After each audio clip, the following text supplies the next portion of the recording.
Good evening, everyone. Welcome to Biology Solutions with Suraj Prakash. Today is a great day. आज का topic फिर से एक animal kingdom की सीरीज में हम सेक्शन एग्नेथा किया, उस पर हमने एक क्लास की थी साइक्लोस्टोमेटा, और यहाँ पर जो आपको दिखाई दे रहा है कि हमने ऑलरेडी इसको कर लिया है। आज हम करने वाले हैं इसका नेक्स्ट सेक्शन, जिसे हम कहते हैं नेथोस्टोमेटा, जो इसका बिल्कुल ऑलमोस्ट इसका ऑपोजिट है। तो चलिए हम इसको स्टार्ट करते हैं बिना टाइम वेस्ट किए हुए। अब देखिए नेथोस्टोमेटा, जहाँ तक हमें अब थोड़ा सा हम एग्नेथा को भी साथ साथ ले लेंगे।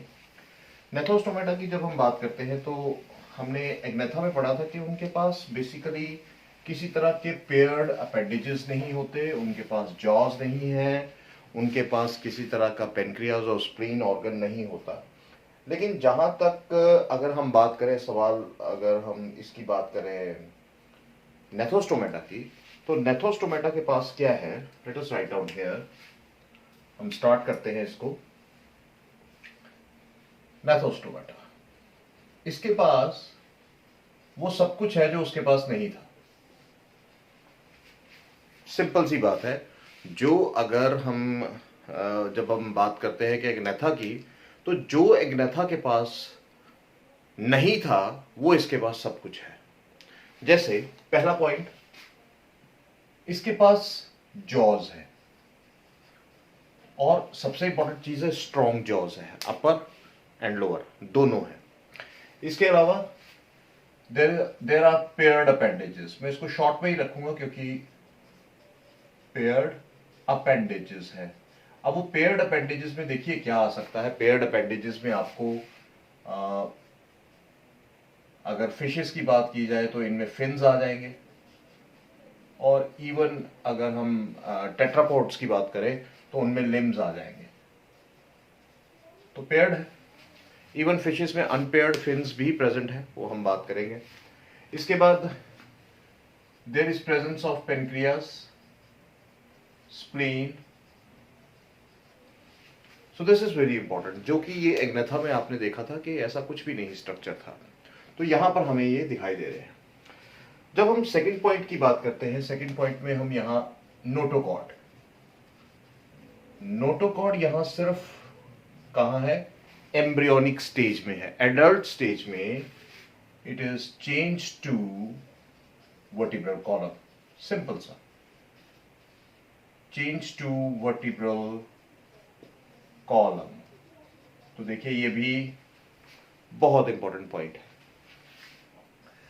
जब हम इसके तीसरे पॉइंट की बात करते हैं कि ऑल्फैक्टरी सैक्स, और ऑल्फैक्टरी सैक्स यहां पेयर्ड है। वहां सिंगल था जो कि सेंस ऑफ स्मेल में है, तो ऑल्फैक्टरी सैक्स यहां पर पेयर्ड है, वहां सिंगल थे। इसके अलावा इंटरनल नेयर्स वहां एब्सेंट थे, तो यहां इंटरनल नेयर्स प्रेजेंट है एंड पेयर्ड है। एक्सटर्नल नेयर्स यहां भी, वहां भी थे और यहां भी है, लेकिन वहां पर एक्सटर्नल नेयर क्या था? सिंगल। साइक्लोस्टोमेटा में देखो तो वहां सिंगल ही था, और यहां पर देखेंगे तो यहां पर क्या है? पेयर्ड है। अगर हम क्रेनियल नर्व्स की बात करें तो क्रेनियल नर्व्स वहां पर हमने देखी गई थी कि 8 to 10 पेयर्स थे, तो यहां पर आपको 10 to 12 pairs of cranial nerves मिलेंगी। 10 to 12 pairs of cranial nerves. देखिए डिफरेंस मैं क्यों कर रहा हूं, एक तो मजा भी आता है, और दूसरा ये है कि आपको याद रखने में, मेमोराइज करने में इजी हो जाएगा। और जब आप ध्यान में रख रहे हैं, साइक्लोस्टोमेटा की डायग्राम इस वक्त आपके सामने अगर आ रही है, जो हमने लास्ट टाइम की थी, तो एकदम से हमें क्लियर हो जाएगा, वो सारी चीजें क्लियर हो जाएगी। इसके बाद आपके पास gonads, these gnathostomata have gonads with gonoducts, और गोनैड्स क्या है? पेयर है, गोनोडक्ट्स। तो ये याद रखिएगा, दीज आर पेयर्ड गोनैड्स है। जबकि आपने एग्नेथा में we have seen that the gonads were single थे एंड विदाउट गोनोडक्ट्स। अब यहाँ हम बात कर लेते हैं, तो ये करेक्टर्स जो है अगर हम देखें तो अब और कॉम्प्लेक्स आ गए हैं, और यहाँ पर हमने कुछ basic peculiar features of Gnathostomata लिए हैं।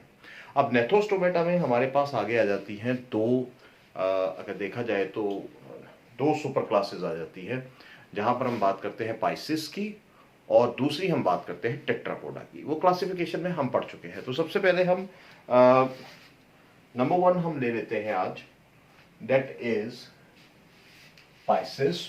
और पहली जो सुपर क्लास पाइसिस है, पाइसिस में हम लेने जा रहे हैं, so let us write down the heading first, super class, super class Pisces पहली, और इसके अंदर इट इंक्लूड्स, अब यहां पर क्या आता है, देखिए एक तो एक्सटिंक्ट क्लास है, उसको हमें पढ़ने की जरूरत ही नहीं है। प्लेकोडर्मी की जब हम बात करें ना, एक्सटिंक्ट क्लास है तो उसको पढ़ने की जरूरत नहीं है हमें। और दूसरी चीज आ जाती है यहाँ कि हमें जो पढ़ना है वो क्या है, चलिए स्टार्ट करते हैं। That is our first type of fishes known as chondrichthyes, chondrichthyes. Now why the name chondrichthyes? अब ये फिशेस है, इनका नाम कॉन्ड्रिचथाइस क्यों है? तो पहला पॉइंट यहां पर ये आ जाता है कि दे आर कार्टिलेजिनियस फिशेस। अब कार्टिलेजिनियस फिशेस क्यों है? देखो इनका नाम क्या है, कॉन्ड्रिचथाइस मींस कार्टिलेजिनियस फिशेस। और कार्टिलेजिनियस फिशेस क्यों कहा गया? क्योंकि इसके पास द नोटोकॉर्ड, जो नोटोकॉर्ड है, नोटोकॉर्ड इज कार्टिलेजिनियस, यानी it is made up of cartilage. क्योंकि इसके पास प्रोटीन भी क्या है, कार्टिलेज के अंदर प्रोटीन कौन सी होती है? It consist of protein chondrin, chondrin protein है यहां, तो इसीलिए इसका नाम है chondrichthyes, mean the fish is having chondrin protein. तो क्लियर, मुझे लगता है कि ये क्लियर है, एनफ है फॉर 12th क्लास। इससे ऊपर हमें ग्रेजुएशन लेवल पे बहुत बड़ा स्ट्रक्चर हम स्कोलियोडॉन का पढ़ते हैं, बहुत कुछ पढ़ते हैं, लेकिन यहाँ बस इतना ही रखेंगे, कॉन्ड्रिन प्रोटीन है। नोटोकॉर्ड में इसका जो एंडोस्केलेटन है वो कार्टिलेजिनियस है, कार्टिलेज का बना है, यहाँ पर किसी तरह का बोनी स्ट्रक्चर नहीं है, और इसीलिए इनको क्या कहा जाता है, कॉन्ड्रिचथाइस और कार्टिलेजिनियस फिशेस। अब चलिए इसके बाकी कैरेक्टर्स की बात करते हैं। जब बाकी कैरेक्टर्स को देखते हैं तो हमें सबसे पहले यहाँ क्या मिलता है कि इसका हैबिटेट कैसा है। देखिए तब इजी रहता है पढ़ना।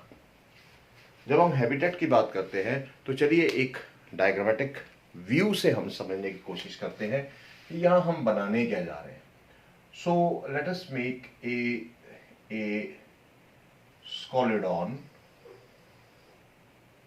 हम एक स्कोलिडॉन बनाने की कोशिश करते हैं। कोशिश करूंगा कि बिल्कुल सही बने।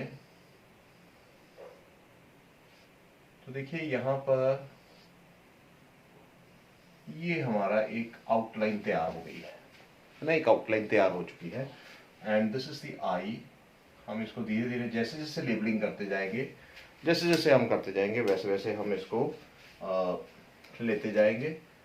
तो ये यहाँ पर हमारे कुछ गिल स्लिट्स हैं। चलिए अब हम बात करते हैं, एंड द डायग्राम जो मैं बनाने जा रहा हूं वो है दैट इज ऑफ स्कोलियोडॉन। चलिए अब देखो, जब हैबिटेट की बात करते हैं तो आपको ये फिशेस कहाँ मिलती हैं? ये फिशेस आपको कहाँ मिलती हैं? कॉन्ड्रिचथाइस कहाँ मिलती है? कॉन्ड्रिचथाइस का हैबिटेट है, दे आर मोस्टली मैरीन। देखिए सिंपल सा पॉइंट और बात खत्म। मोस्टली मैरीन है ये। इसके बाद द सेकेंड पॉइंट, अगर आप इनकी बॉडी को देखते हैं, चलिए बॉडी देख लेते हैं कि बॉडी किस तरह से नजर आ रही है। सो बॉडी फॉर्म कैसी है, तो बॉडी फॉर्म को देखिए आप, it is streamlined. Streamlined means कि मान लो ये है, ये मेरा हाथ है इस तरह से, अगर हम इसको इस तरह से कर ले तो ये पानी के अंदर आसानी से निकल सकता है ना। और अगर इस तरह से करें तो थोड़ी सी रेजिस्टेंस होगी बॉडी में। It is streamlined in the body, in connection, in correction with the water. So here the body form क्या है, स्ट्रीमलाइंड है। देखिए पहला पॉइंट तो ये आ जाता है। अब दूसरी चीज आ जाती है लिटरली कंप्रेस्ड। इट इज, यहां नीचे लिख देते हैं, लिटरली कंप्रेस्ड है, यानी डॉर्सोवेंट्रली फ्लैटेंड कह सकते हैं हम आपको। साइडों से क्या है, कंप्रेस है, और जो चीज कंप्रेस होगी वो आसानी से चीर सकती है, पानी को चीर सकती है। देन इसकी बॉडी जो है, इट इज डिवाइडेड, अब देखिए डिवाइडेड इनटू 3 पार्ट्स, 3 हिस्सों में ये डिवाइडेड है। सो 3 हिस्सों में डिवाइडेड क्या है, चलिए देख लेते हैं। सबसे पहला ये जो पार्ट यहां दिख रहा है, दिस पार्ट, ये यहां तक, नाउ ऑलमोस्ट गिल्स तक, सो it is the head region, ये हेड रीजन है। एंड अप टू टेल, अगर यहां तक देखा जाए, दिस इज ट्रंक। देखिए दूसरा हिस्सा तो ये आ गया, और तीसरा हिस्सा क्या है, ये हिस्सा जो हमें यहां दिख रहा है, विच इज द टेल। तो यहां आप देखिए आपको 3 रीजन्स दिखाई दिए। 3 रीजन्स क्या दिखाई दिए, that is head, trunk and tail. कहीं पे आपको नेक नजर आ रही है, I hope no. So neck is absent, very very important part, neck यहां एब्सेंट है। तो देखिए बॉडी फॉर्म का भी हमें पता लग गया कि बॉडी किस तरह से है। अब हम बात करते हैं इसके अपेंडेजेस की बात कर लेते हैं, तो अपेंडेजेस भी ड्रॉ कर लेते हैं। सो जब हम अपेंडेजेस की बात करते हैं तो यहां देखिए पेयर्ड एंड अनपेयर्ड अपेंडेजेस यहां प्रेजेंट होते हैं। मैंने पहले ही कहा था कि आपको फिन्स जो है पेयर्ड भी होंगे और अनपेयर्ड भी होंगे। तो यहां देखिए जब हम पेयर्ड की बात करते हैं तो पेयर्ड कौन से फिन्स हैं, there are pectoral and pelvic, pectoral and pelvic fins आपको यहां पेयर्ड दिखेंगे। तो कहां है वो फिन्स कहां है, देखिए ये आपको पेक्टोरल फिन यहां दिखेगा, नियर दिस ट्रंक पोर्शन, ये देखिए पेक्टोरल फिन, और इसी के बीच में क्या होंगी, द फिन रेस, एक ये इस साइड पे दिख रहा है और एक दूसरी साइड पर होगा। इसके साथ साथ यहां पर एक पेल्विक फिन भी होगा। चलिए पेल्विक फिन भी बना देते हैं। So this one is pelvic fin, ये हमें पेल्विक फिन दिखाई दे रहा है। थोड़ा सा इसका स्ट्रक्चर चेंज कर लेते हैं।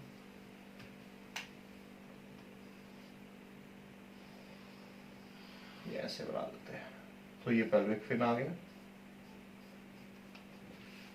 इसी के साथ यहां पर पेल्विक फिन के पीछे there is another fin present, that is anal fin. छोटा सा होता है एनल फिन, यहां प्रेजेंट है और ये सिंगल ही होता है। इसके anal fin is also known as the ventral fin जिसे हम कहते हैं। और यहां पर here there is a fin called, I think there is a fin, एक मिनट इंक निकल गई, एक्चुअली पेन की इंक निकल गई। चलिए अब यहां पर क्या है कि जो यहां पर लास्ट फिन जो आ रहा है that is our caudal fin. ये देखिए ये कॉर्डल फिन आ गया। तो अब देखिए कॉर्डल फिन के भी हम फिन रेस बना देते हैं। देखिए फिन रेस, ये सारा कॉर्डल फिन है पीछे वाला। इसके बाद यहां पर एक और फिन यहां नजर आएगा। वो फिन क्या है? दैट इज, हम एक और कलर यूज करते हैं, that is our posterior dorsal fin.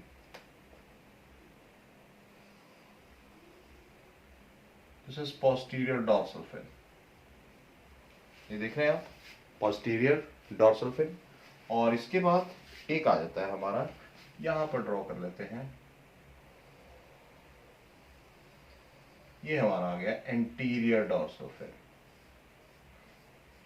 तो आप देखिए यहां पर आप कई तरह के स्ट्रक्चर्स देख रहे हैं, कई तरह के फिन्स देख रहे हैं। अब चलिए इनको लेबल कर लेते हैं।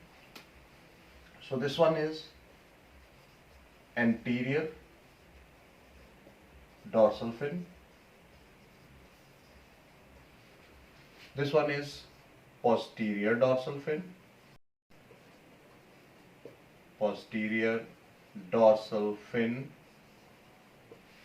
इसके बाद यहां पर आपको क्या दिखेगा? हालांकि बहुत सारे स्ट्रक्चर्स हैं, यहाँ डॉर्सल कॉर्डल पिट होता है, वेंट्रल कॉर्डल पिट होता है, हम वहां नहीं जाएंगे। हम सिंपल यहां लेंगे, दिस वन इज पूरे का पूरा, ये पूरे का पूरा जो रेड में दिख रहा है आपको, this is caudal pit, caudal fin.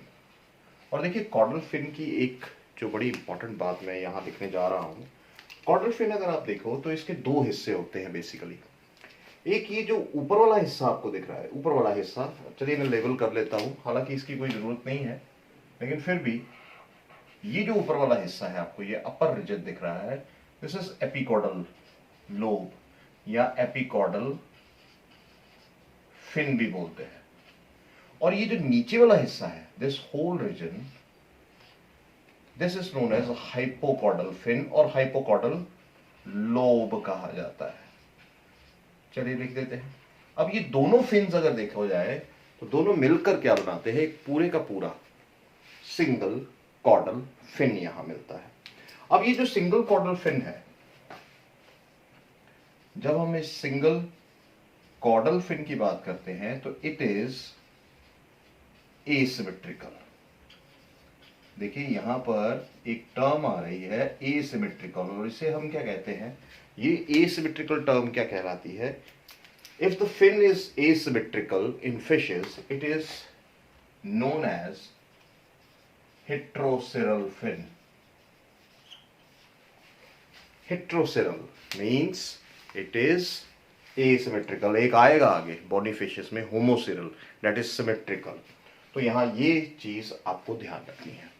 इसके अलावा यहां पर आपको ब्लू में this very fin is the anal और वेंट्रल फिन, इसे वेंट्रल फिन भी कहा जाता है।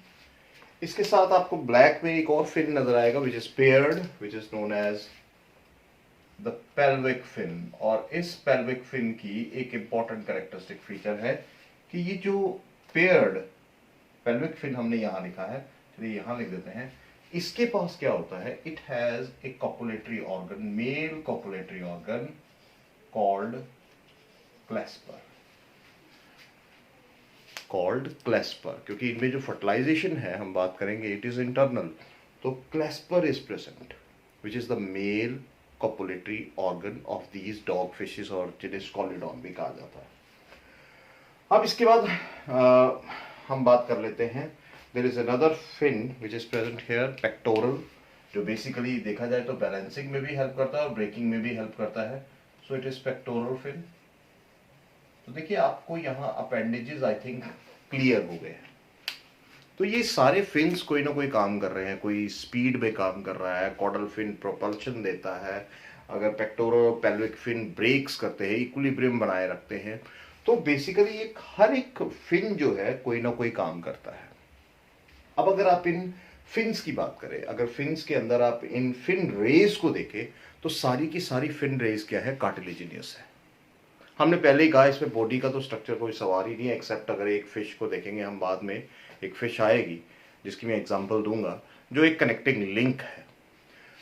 सो इसके बाद हम बात कर लेते हैं कि इसके माउथ की, चलिए डाइजेस्टिव सिस्टम में ही बात करेंगे, हम इसके स्किन की बात कर लेते हैं। जब हम इसके स्किन की बात करते हैं ना, तो स्किन जो है इसकी बड़ी ही स्मूथ होती है और इसके ऊपर म्यूकस ग्लैंड्स प्रेजेंट होते हैं। तो चलिए, स्किन के ऊपर एपिडर्मल लेयर है, एपिडर्मिस तो है ही है, it consist of epidermal layer, so it is epidermis with mucus glands जो इसको मॉइस्ट रखेगी, म्यूकस ग्लैंड्स होंगे। इसके अलावा इसकी जो एक्सोस्केलेटन है, जो स्किन के ऊपर जो एक्सोस्केलेटन हम देखते हैं, exoskeletal structures are present on the skin, और वो एक्सोस्केलेटल स्ट्रक्चर्स में क्या आएंगे, very important, the placoid scales, hard placoid scales आएंगे, जो बिल्कुल क्या होते हैं, इनके बेसिकली डेंटाइन, बिल्कुल टीथ, आप कह सकते हो एक मॉडिफिकेशन ऑफ एक्सोस्केलेटल स्ट्रक्चर्स है, जो इनको बेसिकली कई बार प्रोटेक्शन में भी हेल्प करती है, और कई बार जब ये किसी हार्ड रॉक के साथ टकरा जाते हैं तो इनकी बॉडी की प्रोटेक्शन के, यानी एक हेलमेट का ही काम करते हैं ये, है ना। तो यहाँ पर प्लेकॉइड स्केल्स यहाँ प्रेजेंट है, और अगर प्लेकॉइड स्केल्स में देखा जाए ना, तो ये इस तरह से कुछ आपको दिखाई देंगे। मैंने एक हल्का सा एक ओवरव्यू, मेरी एक आदत में ही है कि मुझे लगता है कि ये देखो, ये इस तरह से, ये आपको ये इस तरह से स्ट्रक्चर दिखाई देंगे, और ये बाहर से ये दांत जैसा बिल्कुल एक हार्ड स्ट्रक्चर होता है, और इसके ये तीन हिस्से हैं, एक मीडियन, ये जो आपको स्ट्रक्चर दिखाई दे रहा है, और एक लेटरल आपको स्पाइन्स नजर आ रहे हैं। एक मीडियन स्पाइन है, एक सेंटर में ये जो स्पाइन नजर आ रहा है, दिस इज मीडियन स्पाइन, और ये साइड पे लेटरल स्पाइन है, और इसके बीच में क्या होते हैं, these placoid scales have various kinds of various blood vessels होती है, nerves होती है, तो सेंसरी है। सो ये स्ट्रक्चर हमें तो नहीं पढ़ना है, यहाँ तो जाना ही नहीं है, बट हम ये जानते हैं कि ये जो इस तरह के जो स्केल्स होंगे जो आपको दिखाई देंगे, they are regarded as placoid scales. तो थोड़ा बहुत पता होना चाहिए कैसा स्ट्रक्चर है। तो आई होप आपको यहाँ तक तो समझ आ गया है कि फिश के अपेंडेजेस क्या है, हैबिटेट, बॉडी फॉर्म, स्किन वगैरह सारी समझ आ गई।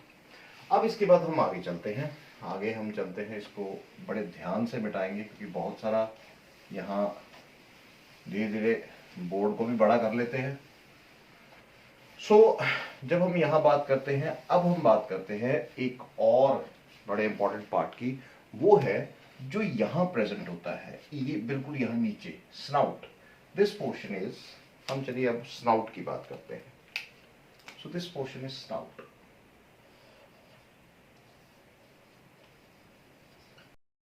ये स्नाउट है यहाँ पर। देखो स्नाउट में क्या है कि स्नाउट के पास एक स्पेशलाइज्ड ट्यूब लाइक एक बंच ऑफ ग्रेप्स जैसे होते हैं ना, अंगूरों का गुच्छा है, इस तरह से एक ट्यूबुलर स्ट्रक्चर प्रेजेंट होता है, जिसके पास म्यूकस ग्लैंड्स होते हैं। ये बिल्कुल पाइपलाइंस है, और ये जो पाइपलाइंस है, these structures are known as, which are present in the, मैं यहाँ स्टार जरूर लिखूंगा, सोशल स्ट्रक्चर्स, ये कुछ स्पेशल स्ट्रक्चर्स हैं प्रेजेंट, याद रखिएगा, इन the snout of these fishes known as ampulla of Lorenzini।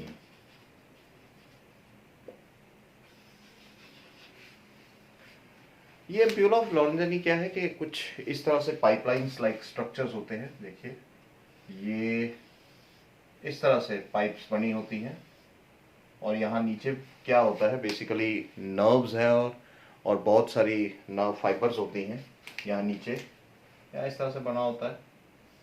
तो बहुत सारी ये आपको इस तरह से नज़र आएगा। सो ये इनका एक स्ट्रक्चर, तो हमें करना कोई ज़रूरी नहीं है। तो यहाँ पर नर्व्स इसके साथ अटैच होती हैं विद द, ये नर्व फाइबर्स है, नर्व्स है। तो इस तरह से ये स्ट्रक्चर्स जो है ना, these structures, this is ampulla, ampullary sac है ये, एक हल्का सा आउटव्यू। ये इस तरह से पाइपलाइन स्ट्रक्चर जो कहाँ पड़ी है, इस स्नाउट के अंदर है। और स्नाउट में ये क्या है, the opening is on dorsal and ventral side, दोनों साइड पे है। अब ये क्या होती है, क्योंकि नेचुरली यहां पर नर्व्स है, नर्व फाइबर्स है, तो they are sensory in nature, they are sensory in nature. और ये अल्टीमेटली क्या करती हैं, देखिए, दे आर थर्मो रेगुलेटर्स। एक तरह से हम कह सकते हैं कि ये क्या करती हैं, दे हेल्प टू मेंटेन, इनका काम क्या है, they help to maintain osmotic potential. ठीक है। दूसरी चीज यहां पर ये क्या काम करते हैं, दे ऑल्सो मेंटेन टेम्परेचर।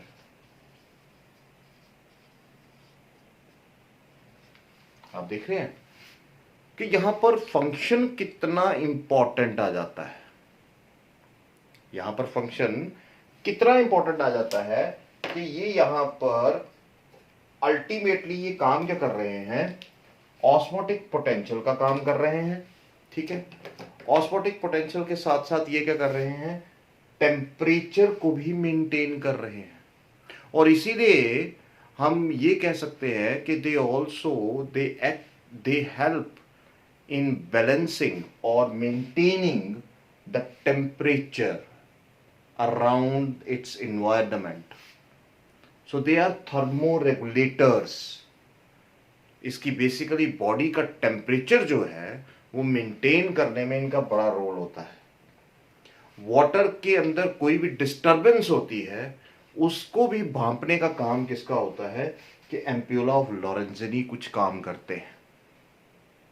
तो इसीलिए हमने लिखा है osmotic potential and temperature. Clear है मेरी बात। तो ये जो एम्प्यूला ऑफ लॉरेंज़िनी है ना, बस इतना याद रखिएगा कि ट्यूबुलर स्ट्रक्चर्स हैं which are present in the snout with mucus glands, with mucus filled tubes है ये मैं पहले बता दूं। इट कंसिस्ट ऑफ म्यूकस और सेंसरी इन नेचर। क्लियर। अब इसके बाद हम आगे बढ़ते हैं, चलिए इसे मिटा लेते हैं। अब उसके बाद अब चलते हैं आगे। अब हमारे पास आ जाता है कि अल्टीमेटली आगे जो स्ट्रक्चर्स आ रहे हैं, अब यहां तो आ गया। अब इसके बाद हम ले लेते हैं कुछ ऐसे स्ट्रक्चर्स जो फिजियोलॉजिकल फंक्शंस ले लेते हैं इस फिशेस के। अब फिजियोलॉजिकल फंक्शंस में यहां क्या आ जाता है कि सबसे पहले डाइजेस्टिव सिस्टम। देखिए, डाइजेस्टिव सिस्टम की अगर बात करें ना, तो यहां पर आपको क्लियरली यहां पर माउथ दिखेगा। ये माउथ है, यहां पर आपको माउथ दिखाई देगा। और माउथ के पास क्या होते हैं, they possess very very important structures known as teeth. और टीथ भी कैसे, एक्रोडॉन टीथ है इनके पास।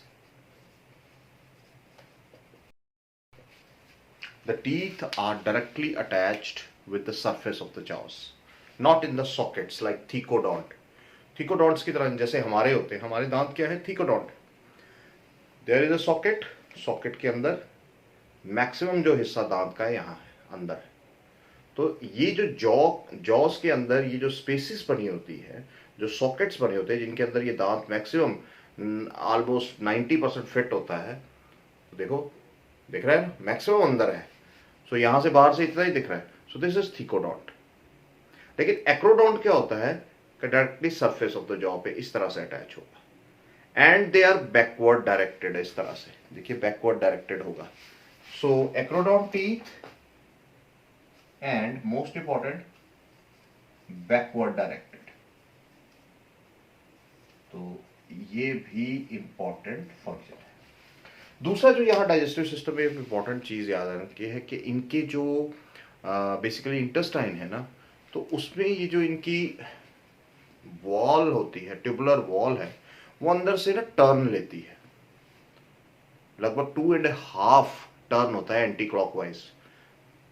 क्लॉकवाइज टर्न होता है। तो एंटी क्लॉकवाइज टर्न में क्या होता है कि ये अपना एक ट्यूबुलर स्ट्रक्चर बना देती है इसकी इंटेस्टाइन, और वो ट्यूबुलर स्ट्रक्चर क्या होता है, the fold in intestine. Simple सी बात याद रखिएगा, fold in intestine, this is known as scroll valve, it is scroll valve present. और ये स्क्रोल वॉल बेसिकली करेगा क्या, they increase the surface area for absorption, they increase the surface area for absorption of the food। Clear है? तो यहां पर एक और चीज याद रखिएगा कि जो एनल फिन है, it does not contain, anal fin का मतलब नहीं है कि यहां एनस प्रेजेंट है, क्लोका इज प्रेजेंट, यहां क्लोका है इंस्टेड ऑफ एनस। क्लियर? अब इसके बाद हम चल पड़ते हैं नेक्स्ट पार्ट पर, वो है रेस्पिरेशन। देखिए रेस्पिरेशन किससे होती है ये भी जरा देख लेते हैं, क्योंकि रेस्पिरेशन होती है इन ग्रीन स्ट्रक्चर से जो यहां ड्रॉ किए हैं मैंने, और ये ग्रीन स्ट्रक्चर्स हैं, दीज आर, चलिए यहां से आप मिटा ही देते हैं, दीज आर गिल स्लिट्स। ये गिल स्लिट्स है जिनके अंदर क्या पड़े होंगे, there are present 5 pairs of gill slits, 5 pairs of gills, 5 pairs है, 5 से 6 pairs हो सकते हैं, so 5 to 6 pairs of gills present inside these gill slits। और ये जो gill slits हैं याद रखिएगा, 5 to 6 pairs of gills है, और यहां पर ये जो गिल स्लिट्स आपको ये जो कट दिखाई दे रहे हैं, they are without any covering, no covering on these cuts, so without covering, और नोन एज, अब उस कवरिंग को क्या कहते हैं, वो कवरिंग क्या होती है, वो बेसिकली कवरिंग और operculum, very very very important. ये जो कवरिंग इनके ऊपर आप बोनी फिशेस में देखोगे कि उनके ऊपर एक ऑपरक्यूलम कवरिंग होगी उनके गिल्स के ऊपर, सो गिल स्लिट्स के ऊपर बेसिकली जो लेटरल साइड पर है। तो ये रेस्पिरेशन का काम करते हैं, यहीं से कहते हैं ना मछली जल की रानी है। क्यों कहते हैं मछली जल की रानी, क्योंकि इन्हीं स्लिट से पानी जाता है, ऑक्सीजन अंदर इंटरचेंज होती है, एक्सचेंज ऑफ गैसेस होता है ना, ऑक्सीजन पानी से लेते हैं वो, और कार्बन डाइऑक्साइड देते हैं और बाहर एक्सक्रीट कर देते हैं। लेकिन अब हम लोग कहाँ से ऑक्सीजन लेते हैं, we take the oxygen from the air, इसीलिए हम पानी में सर्वाइव नहीं कर सकते। ये ऑक्सीजन अपनी पानी से लेते हैं, इसलिए ये पानी में सर्वाइव करते हैं, इसीलिए तो कहते हैं मछली जल की रानी है। So this is the reason. और यहाँ पर क्या है याद रखिएगा, विदाउट ऑपरक्यूलम, कार्टिलेजिनियस फिशेस में विदाउट ऑपरक्यूलम। तो ये याद देखो, ये चीजें बड़ी याद रखने वाली है। अब उसके बाद हम ले लेते हैं कि इनका एक्सक्रीटरी सिस्टम कैसा है। चलिए एक्सक्रीटरी सिस्टम की बात करते हैं। तो जब हम एक्सक्रीटरी सिस्टम की बात करते हैं ना, तो एक्सक्रीटरी सिस्टम में यहां क्या आ जाती हैं, किडनीज। फुली डेवलप्ड किडनीज तो नहीं है, हम इनको कहते हैं these are mesonephric kidneys, these are mesonephric kidneys, mesonephric और ओपिस्थोनेफ्रिक किडनीज, ओपिस्थोनेफ्रिक किडनीज। तो देखो ये भी इसका एक अलग से मैंने टॉपिक लेना है, प्रोनेफ्रिक, मीजोनेफ्रिक एंड मेटानेफ्रिक। तो सिंपल सा भी याद रखिएगा कि ये मीजोनेफ्रिक किडनीज क्या है, नॉट लाइक वी पीपल। अब मैं सिंपल सी एक बात बताता हूँ कि हमारी किडनी होती है मेटानेफ्रिक।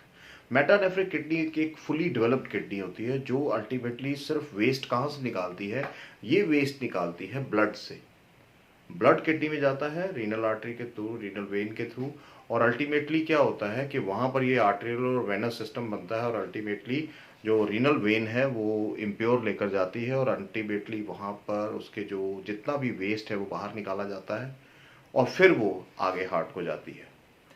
सो हमारा एक सिंपल कहने का मतलब मेरा ये था कि जो वेस्ट है वो हमारा कहाँ से निकल रहा है? ब्लड से। और तो कहीं से नहीं किडनी काम कर रही है, ब्लड से ही सारा वेस्ट ले रही है। So that is known as, जो भी किडनी सिर्फ ब्लड से वेस्ट निकालती है वो मेटानेफ्रिक है। लेकिन मीजोनेफ्रिक क्या है? ये मिडल पार्ट है। ये क्या करती है? ये इनके सिलोमिक फ्लूइड और ब्लड दोनों को फिल्टर करती है। इसीलिए इन्हें क्या कहा जाता है? मीजोनेफ्रिक और ओपिस्थोनेफ्रिक किडनी कहा जाता है। तो ये ध्यान रखिएगा बस कि यहां पर सिलोमिक फ्लूइड और ब्लड दोनों फिल्टर होते हैं और वहां से अल्टीमेटली क्या होता है कि जो प्यूरिफिकेशन होती है, जो क्लीनिंग होती है ब्लड की, सो एक्सक्रीशन इसका किया जाता है। और एक्सक्रीटरी मटेरियल अब क्या निकालेंगे? वेस्ट क्या निकालेंगे? तो वेस्ट देखिए होगा, waste they are mostly, they are ureotelic, means they excrete urea। तो कार्टिलेजिनियस फिशेस का कहते हो, इट इज यूरिया। अब इसके बाद आगे बढ़ते हैं सर्कुलेटरी सिस्टम पे। और जब हम इसके सर्कुलेटरी सिस्टम की बात करते हैं ना, तो याद रखिएगा कि सर्कुलेटरी सिस्टम, इसमें जो हार्ट है ना वो 2 चैम्बर्ड है। Heart is 2 chambered. 2 चैम्बर्ड का मतलब है एक ऑरिकल एक वेंट्रिकल होगा। 2 चैम्बर्ड है, एक ऑरिकल होगा, 1 ऑरिकल एंड 1 वेंट्रिकल। ठीक है भाई, क्लियर? लिखना इसीलिए जरूरी है कि आप थोड़ा सा नोट भी कर सकें। दूसरी चीज, इनका हार्ट जो है वो वेनस हार्ट होता है, यानी ब्लड यहां एक सिंपल सी बात है, सिंगल सर्कुलेशन होती है। वेनस जाएगा और प्योर ऑक्सीजनेटेड ब्लड जो है वो बाहर निकलेगा। सो वेनस सिंगल सर्कुलेशन होती है, एक ही बार जाता है। जैसे हमारे में क्या होता है, डबल सर्कुलेशन होती है ह्यूमंस में, यहां नहीं होती, यहां सिंगल सर्कुलेशन। सो इसलिए इसे कहा जाता है वेनस हार्ट। यहां पर इसके हार्ट के पास 2 चीजें बनी चुकी हैं।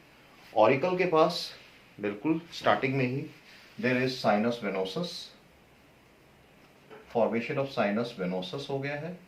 और वेंट्रिकल के पास देयर इज कॉर्नस आर्टरियोसस, इसकी फॉर्मेशन हो चुकी है, is present, it is present. These 2 parts are present in the heart. हम में भी होता है sinus venosus and conus arteriosus.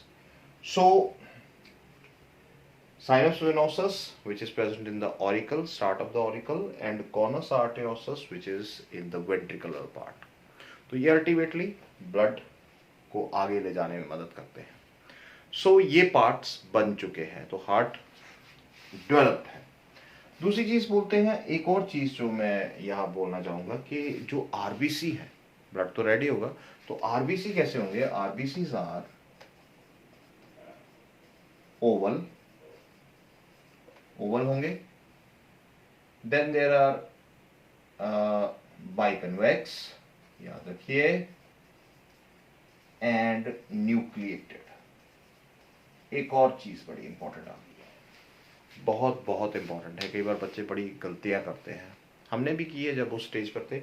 आज तो चलो पढ़ाने की वजह से कुछ ना कुछ सीख ही रहे हैं। आज भी गलतियां होती हैं, ऐसा नहीं है, लेकिन सीख रहे हैं। सो यहां पर देखिए ओवल है, बाइकन्वेक्स है और न्यूक्लिएटेड है। अब आगे चलते हैं। जब हम आगे चलते हैं तो अब आगे बढ़ जाते हैं। एक्सक्रीटरी भी हो गया, सारे हो गए। अब शायद नर्वस सिस्टम की बात कर लेते हैं और सेंसरी सिस्टम की बात कर लेते हैं। तो देखो यहाँ जब हम सेंसरी सिस्टम की बात करेंगे, let us take sensory system. और सेंसरी सिस्टम में यहाँ पर बड़ी सारी चीजें हैं। वो बड़ी सारी चीजें क्या है? देखो, पहली चीज कि यहाँ पर आपको इंटरनल नेयर्स तो होंगे ही होंगे, लेकिन यहाँ पर इसके साथ साथ यहाँ आपको एक्सटर्नल नेरिस भी मिलेगा। तो चलो एक्सटर्नल नेरिस यहाँ ड्रॉ कर लेते हैं। और कहाँ पर है? ये है यहाँ, ये मैं रेड में यहाँ ड्रॉ करता हूँ। तो ये जो एक्सटर्नल नेरिस है, सो यहाँ लिख देते हैं nares, it is paired. It is paired, और ये देखा जाए तो it is not connected with the हम कहेंगे with the pharynx, it is not connected with the pharynx, it is connected with just, इसका काम क्या है, they are connected with the olfactory sacs, olfactory sacs, sense of smell, sense of smell ही सिर्फ इनका काम है। ये कहीं भी हमारे इंटरनल नेयर्स, जैसे हमारे अगर हम ओपन अपने बकल कैविटी को, अपने माउथ को ओपन करें तो हमें पीछे वो 2 छेद दिखाई देते हैं जिनको हम इंटरनल नेयर्स भी कहते हैं। तो यहां पर सेंसरी सिस्टम में याद रखिएगा, किसी भी तरह के एक्सटर्नल नेयर्स तो प्रेजेंट है, एक्सटर्नल नेयर्स प्रेजेंट। दूसरी चीज यहां क्या है कि देयर आर olfactory sacs, देखिए olfactory sacs भी पेयर्ड है, and they are not connected with the pharynx। फिर से कह रहा हूं, इंटरनल लेयर्स के बाद there is internal layer. Internal ear जो है उसके पास क्या है, it has 3 semi circular ducts, 3 semi circular ducts,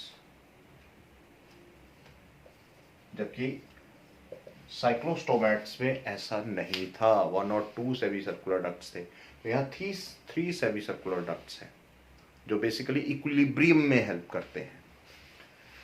then इसके बाद लिटरल लाइन सेंसेस बड़ी स्ट्रांग है इनकी, लिटरल लाइन सेंसेस इनकी स्ट्रांग है, यानी अगर हल्की सी भी there is any slight disturbance in the water और its surroundings, they can sense. हल्की सी भी सेंस होगी, हल्की सी भी सराउंडिंग में डिस्टर्बेंस होगी तो ये सेंस कर लेते हैं। देन इसके बाद लिटरल लाइन सेंसेस के बाद एक और चीज बड़ी इंपॉर्टेंट जो मेरे एकदम माइंड में आई, आई साइट इज शार्प। देखो आई साइट इनकी बहुत शार्प है, बहुत शार्प होते हैं। हाउएवर देखिए they do not detect colours, लेकिन फिर भी इनकी आईसाइट जो है वो बड़ी शार्प होती है। हालांकि कलर्स को नहीं पहचान पाते हम, जैसे ये कलर्स है तो हम इनको पहचान जाते हैं, लेकिन ये कलर्स को नहीं पहचान जाते, पर इनकी आईसाइट बड़ी शार्प होती है। तो देखिए ये कुछ इसके अगर सेंसरी सिस्टम जो इसका बना हुआ है, और यहाँ हम बना देते हैं कि जो लेटरल लाइन सेंस है बनाना चाहिए। सो ये इसकी हम एक तरह से शो कर देते हैं, this is lateral line senses. तो चलिए, सो लेटरल लाइन सेंसेस यहाँ, या सिंपली लेटरल लाइन भी लिख सकते हैं। अब उसके बाद बात करते हैं हम इसके नर्वस सिस्टम की, जहां पर अगर देखा जाए तो ऑल्फैक्टरी लोब और सेरिबेलम दे आर लार्ज। मतलब नेचुरली इनका जो डॉर्सल, अगर हम नेथोस्टोमेटा का करेक्टर देखें तो जो dorsal hollow tubular nerve cord थी एक नेथा में, यहां पर वो नेथोस्टोमेटा में क्या हो गई है, it is converted, it is changed into brain and spinal cord, anterior brain and posterior spinal cord. और उसी की वजह से यहां पर जब हम नर्वस सिस्टम को पढ़ने जाते हैं तो देखो नर्वस सिस्टम में यहां पर क्या चीज देखने वाली है कि इसके पास नेचुरली ब्रेन और स्पाइनल कॉर्ड तो है, तो ब्रेन और स्पाइनल कॉर्ड में 2 चीजें बड़ी इंपॉर्टेंट है, एक ऑल्फैक्टरी लोब है ना, और जो बेसिकली फोर ब्रेन में है, एंड सेरिबेलम जो हैंड ब्रेन का पार्ट है, सेरिबेलम आर लार्ज, ये बड़े हैं। दूसरी चीज इनकी जो क्रेनियल नर्व्स है, cranial nerves are 10 pairs, 10 pairs of cranial nerves, जबकि मैंने पहले ही बताया आपको नेथोस्टोमेटा में 10 to 12 पेयर्स होती है। तो यहां पर नेथोस्टोमेटा में जो पहली आप सेक्शन देख रहे हो, पहली क्लास देख रहे हो, दैट इज साइज, यहां पे आपको 10 पेयर्स ऑफ क्रेनियल नर्व्स मिलेंगे। इसके बाद हम चल पड़ते हैं लास्ट, जो पॉइंट लास्ट तो नहीं सेकंड लास्ट है, एक और पॉइंट याद आ रहा है, रिप्रोडक्शन की बात करते हैं। तो याद रखिए रिप्रोडक्शन में मैंने आपको पहले ही कहा कि इनके जो शुरू में मैंने कहा कि गोनैड्स जो है पेयर्ड है ना, गोनैड्स जो है पेयर्ड है विद गोनोडक्ट्स है, तो लिखने की जरूरत नहीं है। लेकिन यहाँ पर एक चीज जो लिखने वाली है वो है फर्टिलाइजेशन इसकी इंटरनल है, फर्टिलाइजेशन इंटरनल है, वो क्लैस्पर कॉपुलेटरी ऑर्गन है तो ये इंटरनल है। दूसरी चीज दे आर ओविपेरस और ओवोवाइविपेरस भी हैं, कुछ ओवोवाइविपेरस भी हैं, टर्म्स हम ऑलरेडी जानते हैं। इसके अलावा डेवलपमेंट इनकी डायरेक्ट है, डायरेक्ट डेवलपमेंट है,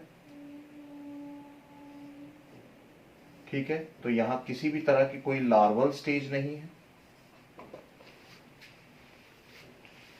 और एक चीज जो लास्ट में अब मुझे याद आई, एक भी नहीं दो आ गई। One is